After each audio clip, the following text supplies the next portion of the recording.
George, Matthew, Daniel, Nathaniel, whom we also know as Harpo, Joey, and at last a girl, Kate. What we conventionally call immediate family, but Sheila's sense of family was more than conventional. Whether the connection was blood or marriage, whether you were in the newest arrival or had been around for a very long time, whether you even fit into the conventional notion of extended family. You could be a new friend or an old comrade, a colleague or a patient. Sheila radiated such a powerful and generous sense of immediacy and concern that at some level you understood she considered you family. That level was not always a conscious one. In my own case, though I met Sheila together with George 44 years ago, during which time it was rare for one of those years to go by when we didn't see each other at least once or twice with our growing families, though Rosa and I could not come close to keeping up with George and Sheila in that category. 44 years. Yet it was not until the night Sheila died that I realized, almost stunned, Sheila was the sister I never had. In many ways, I was closer to her than I was to my own three brothers. She had a gift for forging these rich, complex relationships, which I believe was a product of her extraordinary mind and the times that shaped it. She believed that if you were serious about your ideas and values, you put them into practice. I had not met her yet in 1965, when she had some of those adventures you might have read about in the program. She and 6 other civil rights activists staged a sit-in at the White House, no less, to protest the beatings of marchers in Selma.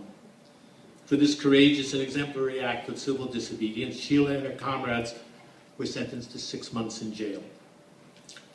Everyone except Sheila got out early. Why was that? She was punished for refusing to wash dishes to protest the detention of anti-war demonstrators at the Pentagon across town from the municipal jail where she was serving her time. I happen to know there is at least one other person in this room besides myself who was at the Pentagon that day and did not know Sheila at that time, learning only now, 45 years later, of her solidarity with us that cost her months of her own freedom. She never talked about it in all these years we knew her. Although I didn't know Sheila in those days, I have a pretty good idea of how it all came down, the action at the White House and everything else. Because a couple of years later, at we sometimes grandly called an editorial meeting of Liberation News Service at an office not too far uptown near Columbia, Sheila said, "Here we are, writing about all these revolutionary movements in Asia, Africa, and Latin America, and what do we really know about them? Why don't we go there?" Within a couple of months, Andy and Mike were on their way to Africa, Howie and I to Latin America, and George and Sheila back to the Middle East. Sheila did not fool around when it came to important things.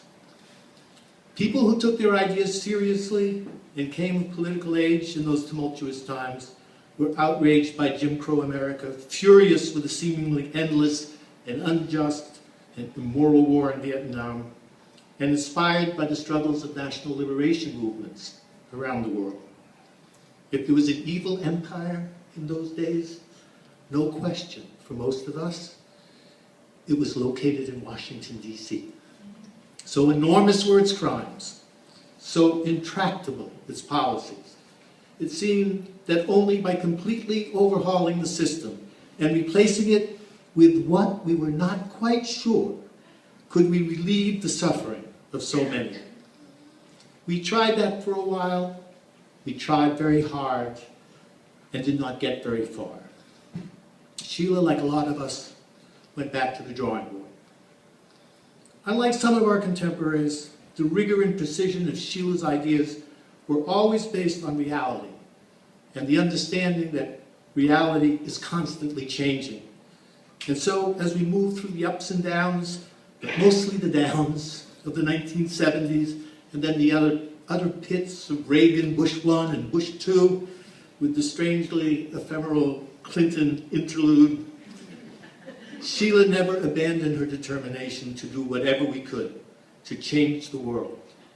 But this shrewd, practical idealist understood that while we were working on the big picture, we had better make sure that at the very least, we were changing the world, one person at a time. Through all the years and decades as presidents came and went, but the ceaseless struggle of so many people for a decent life was always with us, I would regularly check in with Sheila for a good long talk on the controversies and issues of the moment, not merely or even primarily to persuade her about my position, but more to test the soundness of my own views. Though she never said it, I know she suspected me of congenital optimism, which happened to be compatible with her own unsuccessfully conceived bias in the same direction. She was a wonderful listener. I cherished those conversations with her, the intricacy and precision of her thoughts, the sly wit that flowed from a reservoir of compassion for the foibles of humanity, and even the faint, lingering trace of her Boston accent familiar from my own childhood. These conversations would happen wherever and whenever we found ourselves with the luxury of an hour or two or even three of a free-flowing dialogue. On 105th Street, which we thought it would take at least a half a century more to get into, but it finally happened, after one of Sheila's astonishing Thanksgiving dinners, which we've heard a little bit about, the variety, abundance, and exquisiteness of which you would not believe unless you had been fortunate enough to experience one. I once counted 17 different dishes on the table, and that didn't include appetizers and dessert. Or when George and Sheila would venture downtown to explore with Rosa and me one of Tribeca's acceptable, if less celebrated restaurants. And almost every summer or fall, George and Sheila would come visit with us for a weekend on the Jersey Shore. We would walk over the quarter-of-a-mile wild dunes to the ocean, where George would invariably swim out too far. One time, when he finally made his way back to the beach and flopped down, nearly unconscious, and I was seriously thinking about calling an ambulance, Sheila said, "He'll be fine, just give him a little time." We did, and he was. I think Sheila must have loved the sea. "If I had another life to live," she said, gazing out at the ocean on one of those visits, "maybe I would have been a boat captain." Sheila thought the election of Barack Obama was a very good thing. We agreed on that. She and George and Rosa and I, with a bunch of our kids, and if I remember correctly, at least one grandchild, we're out there in 2008 knocking on doors in Scranton, Pennsylvania. Sheila loved canvassing, that pure political moment when nothing gets between you and the voter you're trying to persuade. And of course, she was very good at it. This past November, we were really looking forward to getting together with George and Sheila and other family.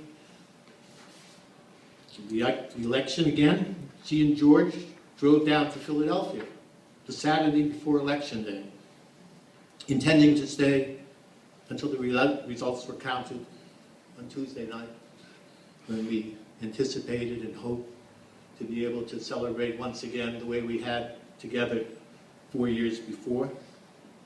Sheila wasn't feeling well, but still went out canvassing on Sunday, waving off her discomfort at just foolishly letting herself get run down from too much work, and she would make sure she made some adjustments about that.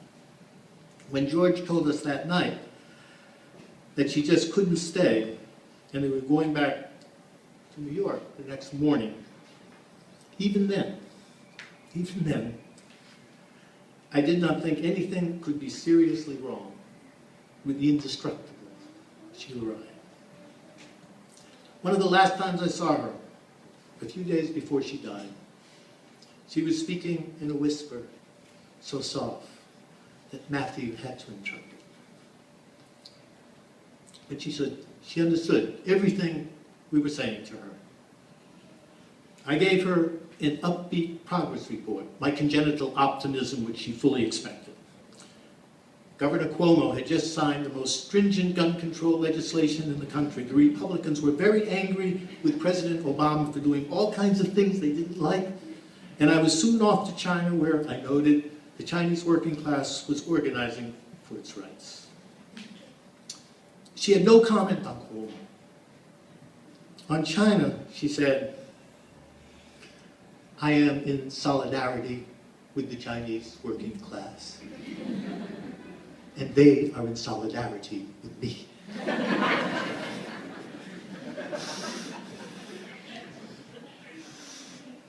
On Obama, I added that I was going to a conference in Washington and might even be seeing him there, and asked if there was any message she wanted to give him.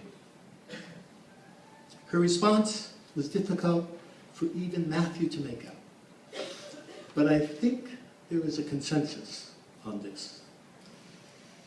Tell President Obama he's doing a good job, but there's room for improvement.